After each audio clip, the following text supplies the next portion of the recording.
Hey everybody! I hope you all are doing well and staying warm and cozy this winter. Now, depending on when you are listening to this, I wanted to say that I hope you are having or had a great and happy holidays.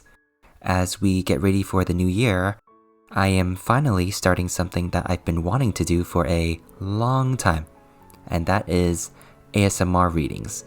And for my first entry, I thought, well, what would be a better way to start than with Heaven Official's Blessing, which was a story that I've been wanting to start for quite a bit. Now, just as a disclaimer, intros will not always be this long, only for probably first entries for when I start a new book or a new series. So don't worry, I won't always be rambling like this. So as we move along and add more entries in, we'll be getting into stories and chapters more quickly. But before we start, I wanted to first give a shout out to the one who introduced me to the Heavenly Realms and got me into it along with her.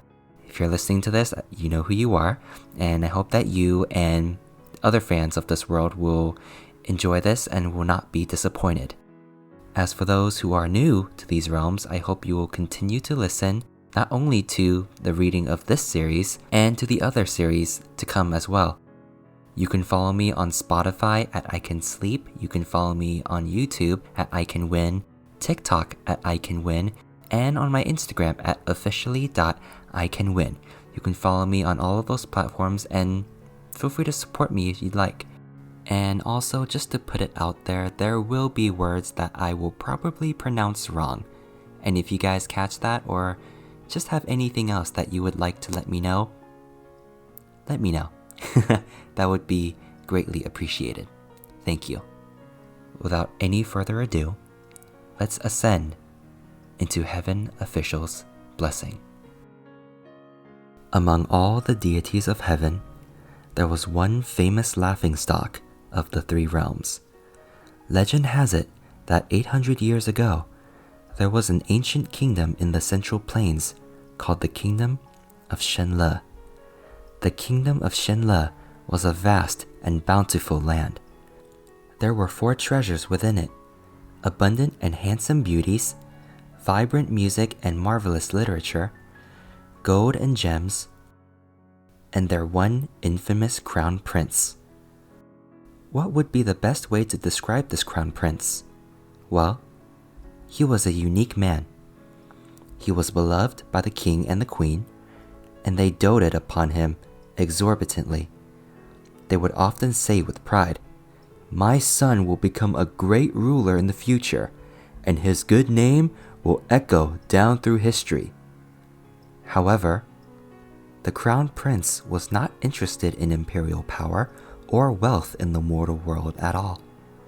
What he was interested in his own words, was, "I want to save the common people." When he was young, the crown prince focused solely on his cultivation, and there were 2 short tales that were widely spread of his time on that path. The first tale took place when he was 17 years old. That year, a grand Xiongyan heavenly ceremonial procession took place in the kingdom of Shenle.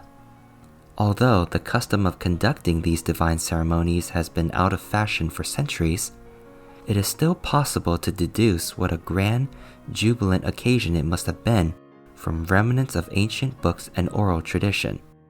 The wondrous Xiongyan festival upon the grand avenue of divine might.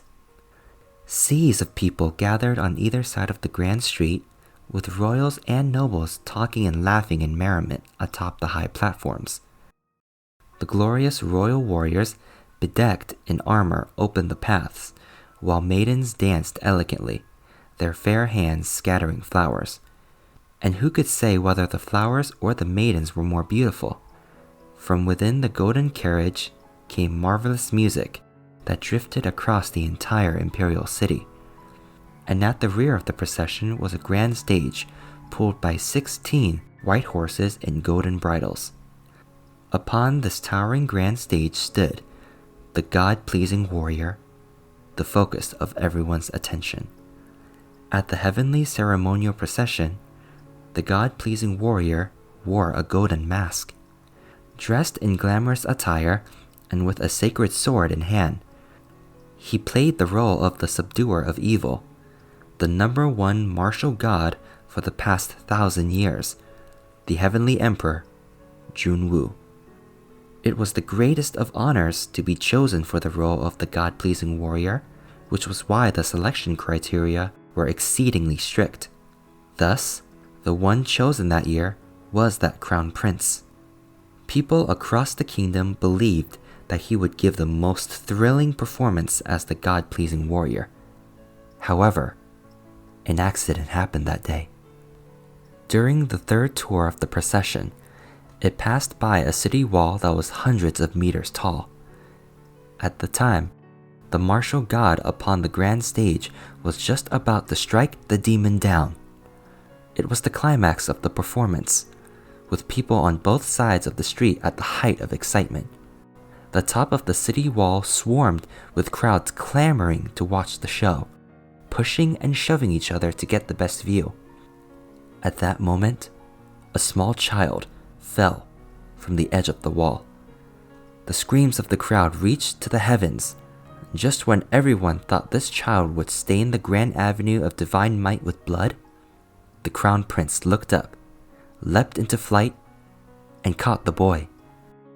The people only saw a glimpse of a white silhouette that flew like a soaring bird before the crown prince landed with that small child in his arms. The golden mask fell, revealing the young, handsome face behind it. In the next second, cheers erupted. The people were thrilled and joyous, but the state preceptors of the Royal Cultivation Hall were troubled. They had never imagined such a huge mishap would occur. This was ominous luck, the gravest of misfortunes. Every trip the grand stage made around the imperial capital symbolized 1 year of peace and harmony within the kingdom. Now that it was cut short, did that mean the invitation of disaster? The state preceptors were so distraught they were losing hair as fast as the rain fell. After much contemplation, they called the crown prince over to speak to him.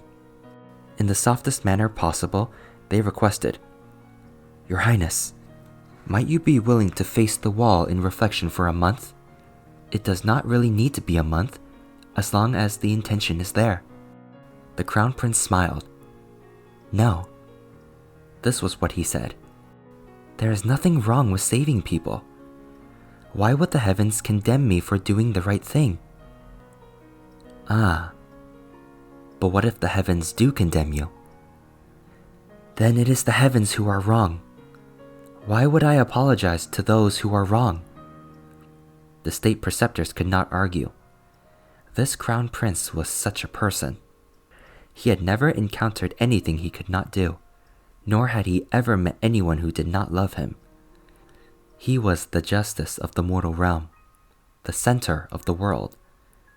Although the state preceptors were frustrated, "What the heck do you know?" It was not their place to say much, and they did not dare to say more on the subject either. His Highness would not have listened anyway. The second tale takes place in the same year when the crown prince was 17.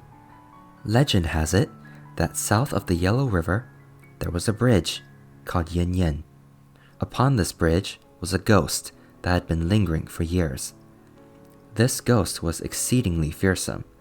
It was clad in broken armor, the flames of hell blazed beneath its feet, and its body was covered in blood and pierced by all manner of sharp weapons. Every step it took, it left a footprint of blood and fire. Every few years, it would suddenly appear at night and wander back and forth at the head of the bridge, blocking travelers to ask him 3 questions. What is this place? Who am I? What is to be done? The ghost would then devour whoever answered incorrectly. However, no one knew what the correct answers were. As the years went by, this ghost devoured countless travelers. During his ascetic travel, the crown prince caught word of this, so he set out and found Yin Yin Bridge and stood guard there night after night. Until finally, one night, he met the haunting ghost. When that ghost appeared, it was indeed as horrifying as the legend said. It asked the Crown Prince the first question, and he answered with a smile. "This place is the human world." However, the ghost replied, "This place is the abyss." An auspicious start. The first answer was already incorrect. Well, all three answers are going to be wrong anyway, the Crown Prince thought. So why should I wait till you're done? And so he pulled out his weapon and lunged. The fight was complete chaos.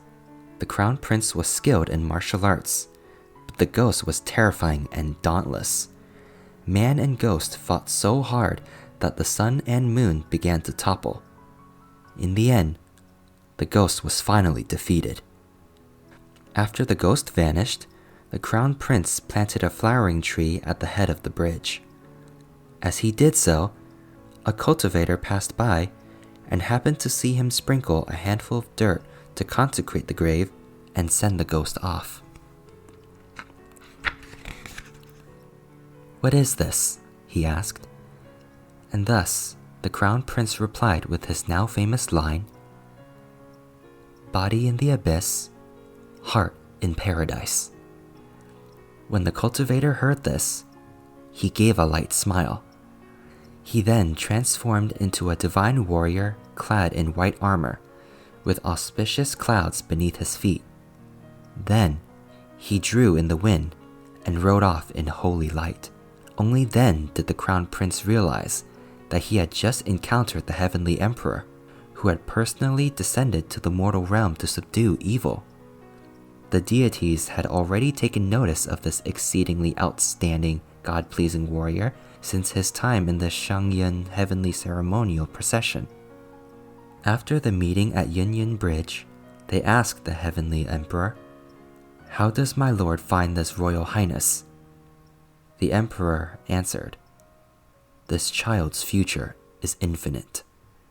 That night, a celestial phenomenon manifested in the skies above the palace, and storms raged. Amidst the flashes of lightning and the roars of thunder, the Crown Prince ascended. Whenever a mortal ascended, the heavenly realm always shook.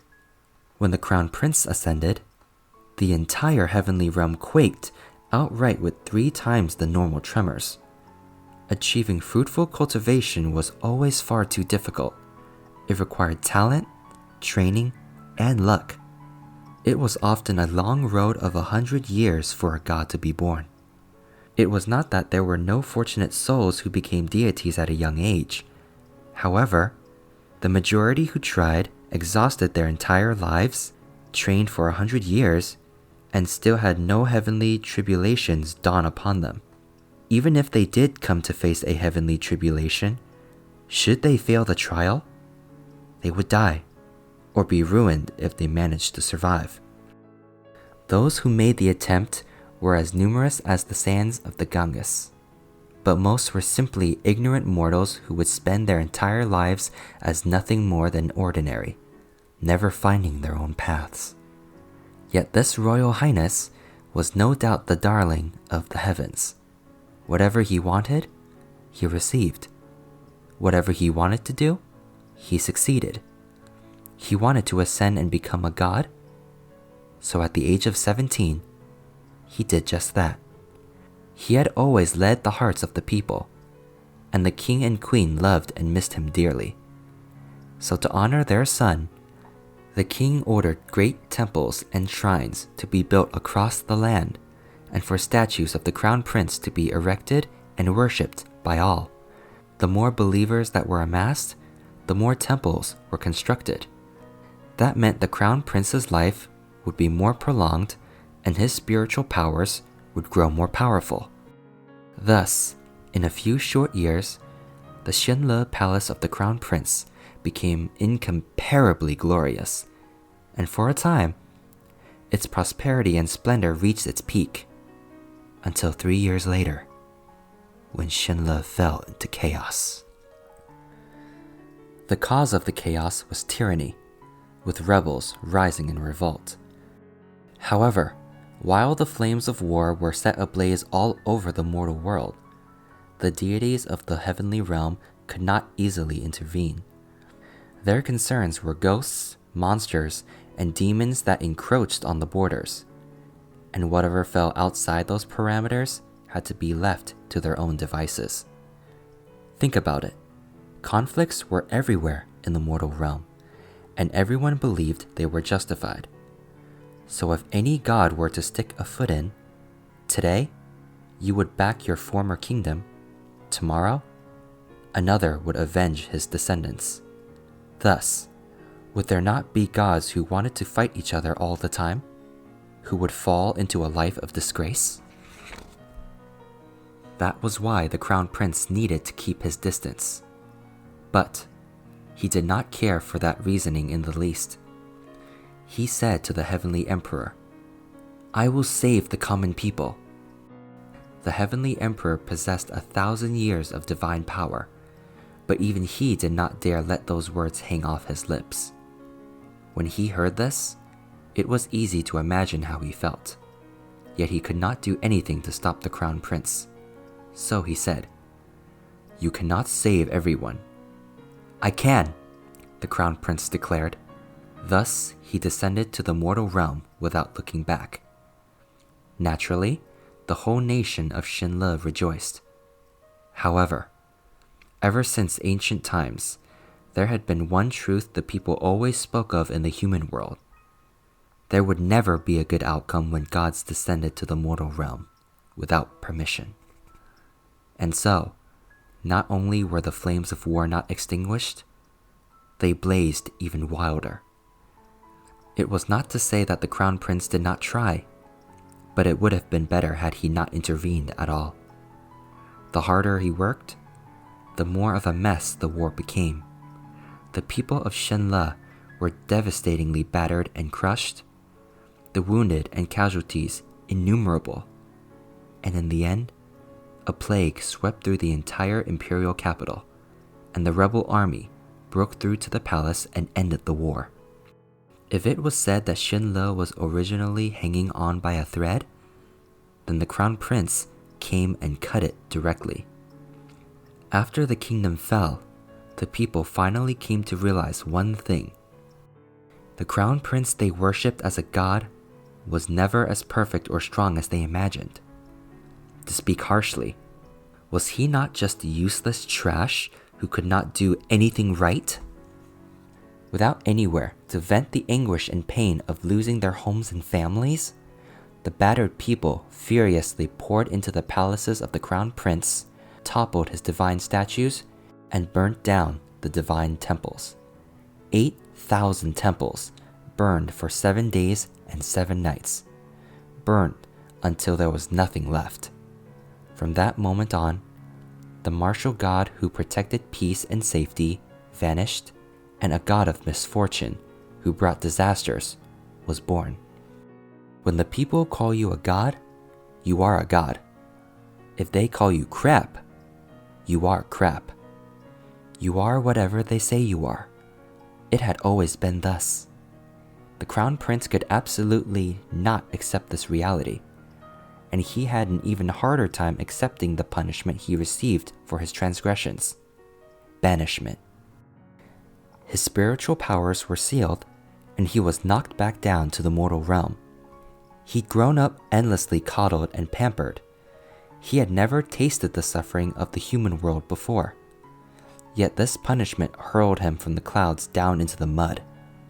And in this mud, for the first time, he understood the taste of hunger, poverty, and filth. This was also the first time that he did things he never thought he would do willingly. He stole, he robbed, he cursed loudly, and he gave up on himself. He lost all dignity, no self-esteem remained, and he was as unkempt as one could be. Even his most loyal servants could not accept this change in him and chose to leave. Body in the abyss, heart in paradise. This phrase had been engraved on stone monuments and plaques everywhere in Shenle. If not for the war that had burned almost all of the kingdom to the ground, if the crown prince were to see the remnants of those words, he would probably be the first to rush to destroy what was left.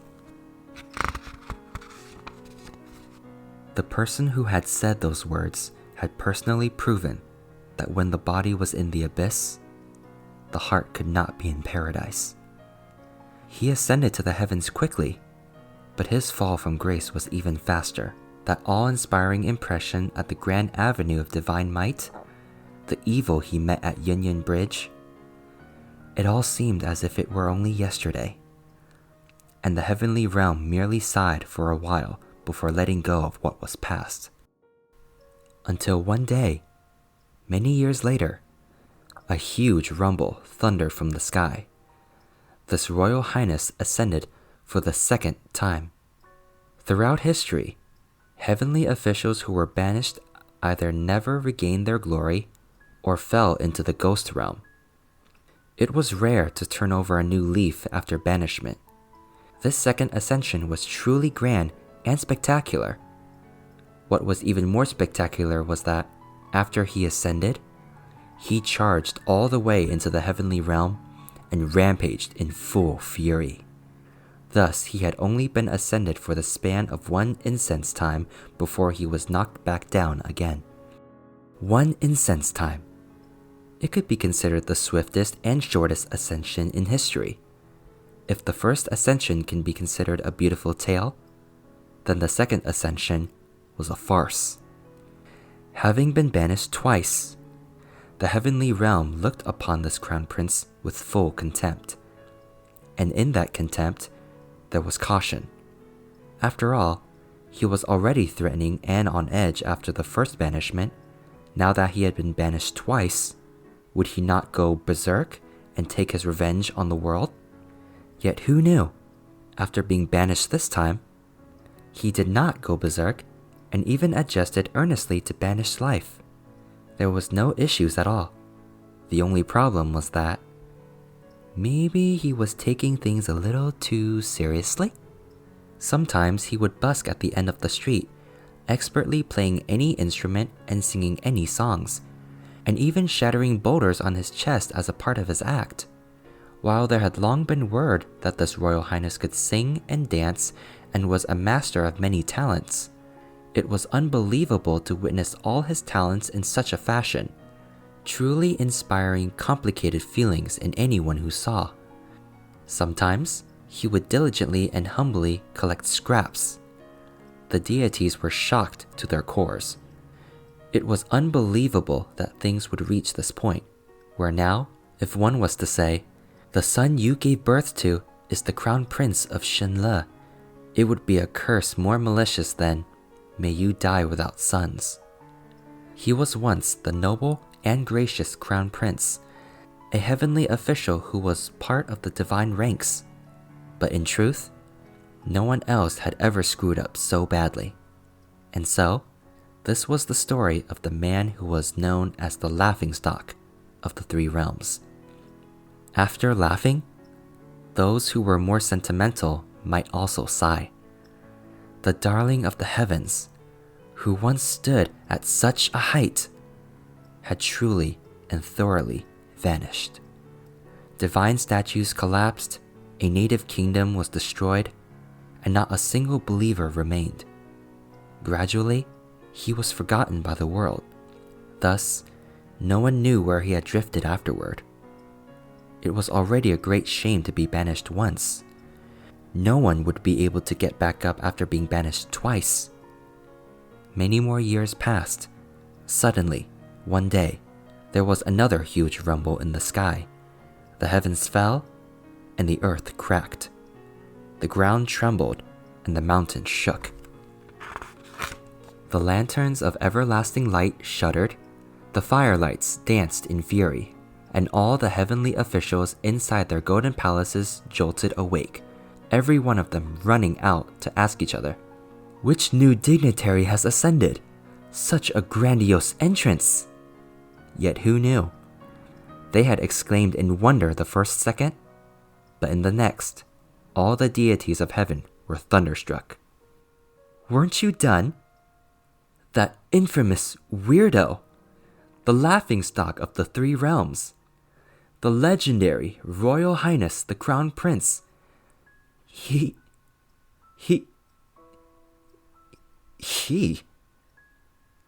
fucking ascended again!